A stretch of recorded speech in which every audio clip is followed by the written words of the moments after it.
How to change currency on Wake&Tech application. Hello everyone, welcome back to another tutorial from Wake&Tech. Today in this video, I'm gonna be guiding you through how to change currency on Wake&Tech application. First of all, launch open the Wake&Tech app on your mobile device and log into your account if needed.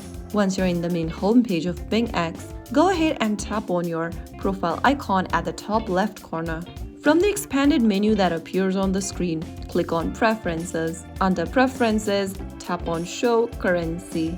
In the pop-up, go to the Search Currency tab at the top of the screen and search for your currency you want to change to. After selecting one, tap on it and you'll be able to change your currency right away. That's how you successfully change the currency in the Wake&Tech app so that you can comfortably track your crypto portfolio or market prices in a format that suits you best.